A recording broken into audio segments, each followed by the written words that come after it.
I did come back in 2010, but it was short-lived. Yeah. The problem is that once you leave and come back, Flint sucks. Yeah. Like my people, I still love, and like I want to visit my family, but Flint sucks. There you go. 810 show. Putting it out there.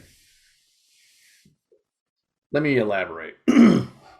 So, like Mott Lake, we used to go to the boat ramp and chill out there and fucking come up with ideas for creativity and such for making songs and stuff like that, right? First of all, you don't have to elaborate why Flint sucks. Flint, everybody knows Flint sucks. I do, but I wanna elaborate why I have that view. Go So, ahead.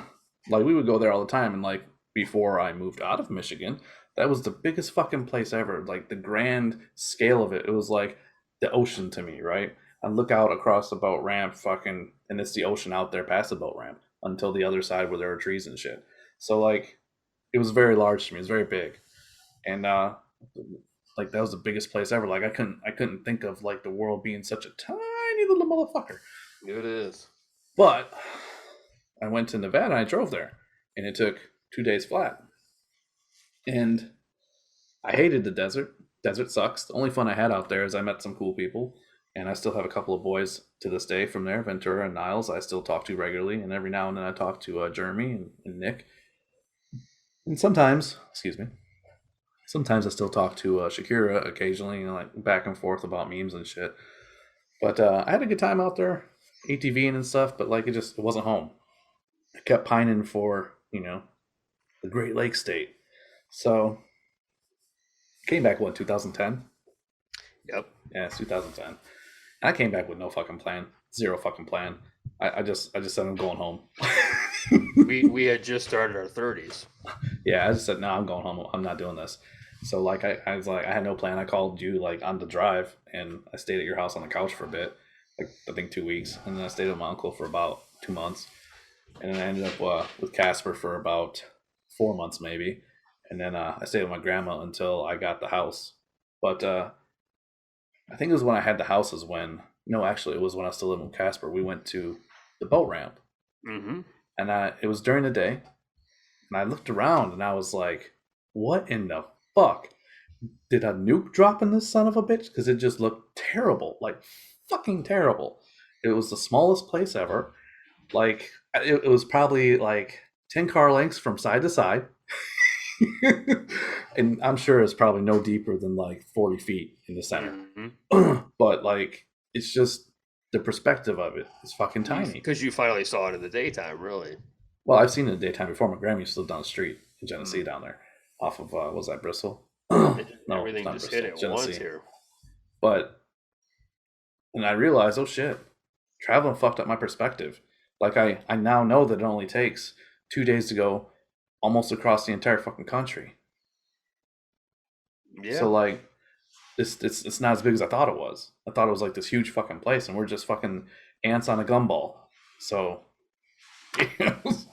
it fucked up my perspective badly, and then I started looking at everything else in Flint, and like everything's dingy and fucking grimy. And before I loved it, and now I'm looking at like, what the fuck?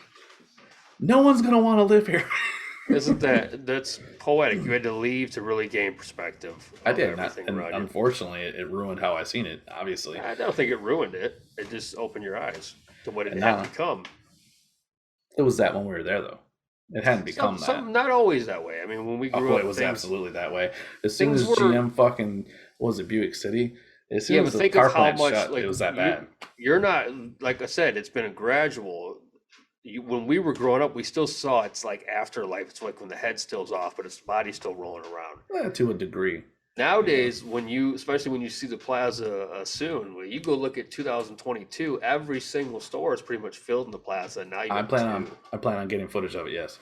So there's your time frame right there. 2 stores left as opposed to that from 20 years ago. Oh yeah, it's terrible. It's super terrible. But again, that perspective only came because I drove across the country and I lived somewhere else. And then when I came back, because I drove back on my own, when I originally drove to Nevada, my mom came out and she drove with me. But I drove back on my own, and I mean, I did that shit, what, in 2 days flat? Yeah. I just like passed out in my truck for 3 hours. Just kept going. But yeah, it changed my perspective greatly. So it's not that like Flint is like has always been a piece of shit. It's just my perspective changed and looked around like, oh my god, like I don't really want to live here. And if I do live here, I don't want to live in Flint. If I lived in Michigan, I'd want to live somewhere closer up north. I would make the Yeah, commute to see people. I'd come down for 4 hours, but I mean, it's very sad to see what the city has become. The steady decline that it's been in. But again, I hate to say it, but it's another long list of Democratic shitholes that have been strangled upon decades.